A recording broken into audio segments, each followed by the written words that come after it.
I could only shiver in confusion and abject terror.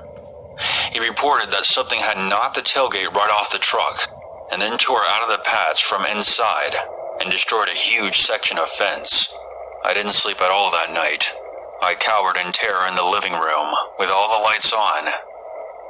The next day, the police came and examined the scene. The wire fence had been torn out of the ground and dragged a short distance away. There was no clear indication of what specifically had done it.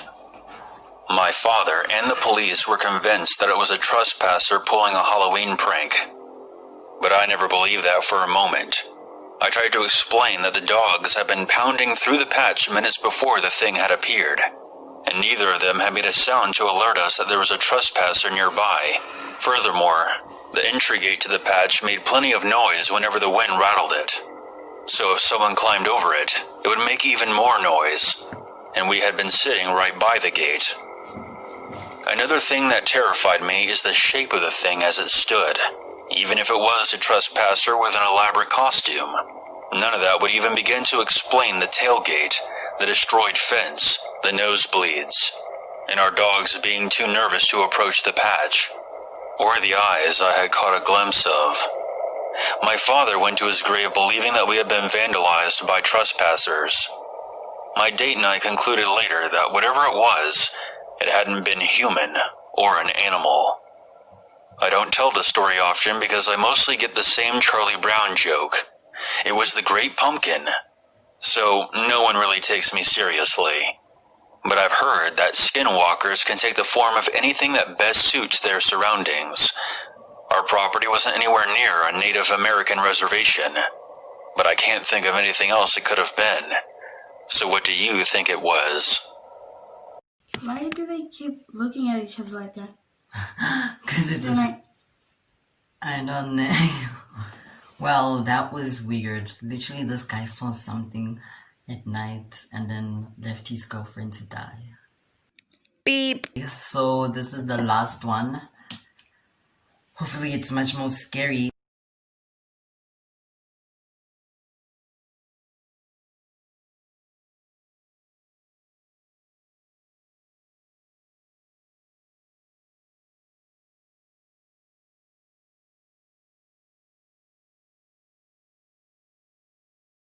I replied to her, saying, "Wow, that's literally insane."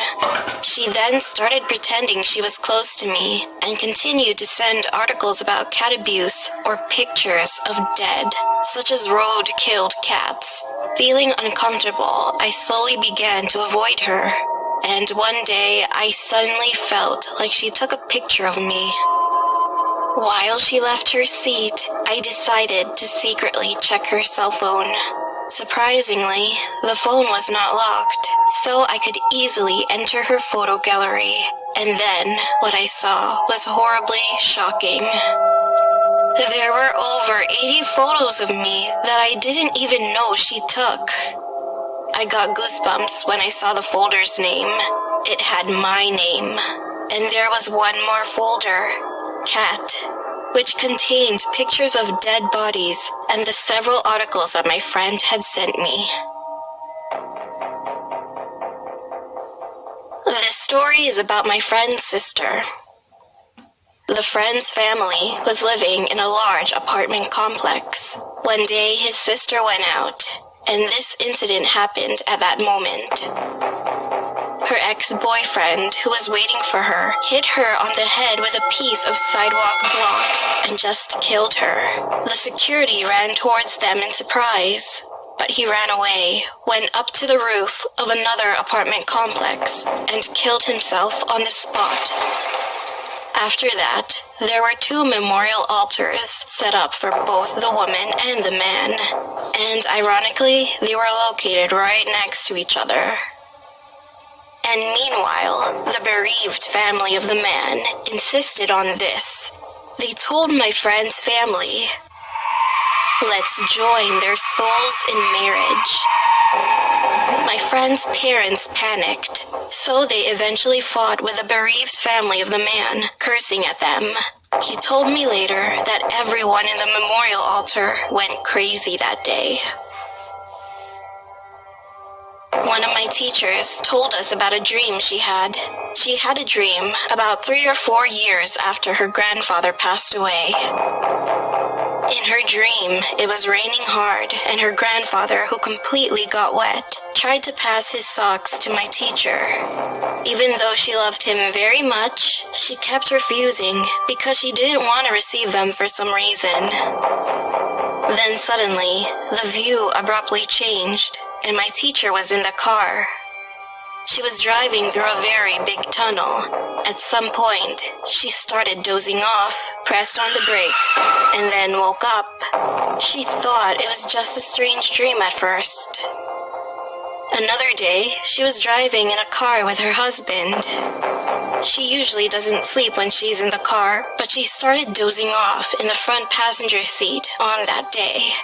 When she woke up, she found that the place they were passing through was the same big tunnel she saw in her dream, and her husband was falling asleep next to her as well.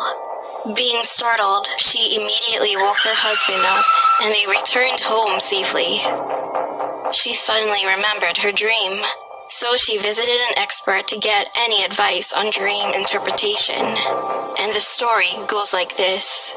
When you receive an item from a person who passed away, then you will die. Anyway, my teacher soon forgot about it for several years, until 7 years had passed. That day was the day they were going to change the place of her grandfather's grave, and the No, they sing like in a dream.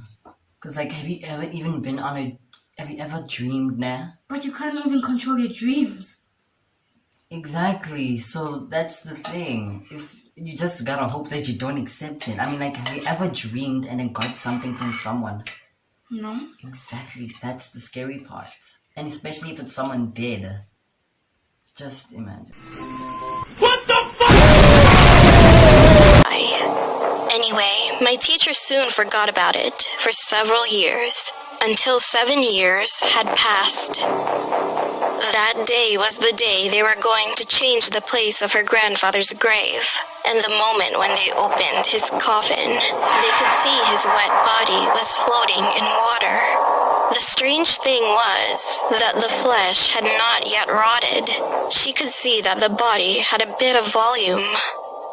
She ended up thinking that her grandfather, who had been standing in the rain in a dream, might have wanted her to know of his current condition. However, this wasn't the only surprise. It turned out that it wasn't only her. Other relatives had the same dream. Okay, do you want to end it there or do you want to keep watching? I want to keep watching. You want to keep watching? Okay. This isn't a scary story, but I've been the clumsy type ever since I was a child, so accidents used to happen a lot. And once I almost died. I was the girl who really loved animals, so without thinking, I walked onto a road where cars were moving crazy fast. I didn't put much thought into the things I did when I was a child. However, as soon as I stepped in, I heard several voices coming from behind me. Watch out! Surprised, I fell backward and fortunately wasn't on the road. But when I looked back, there was no one behind me. My big brother was there, and with a tearful voice he said, "Hey, what if you got hurt?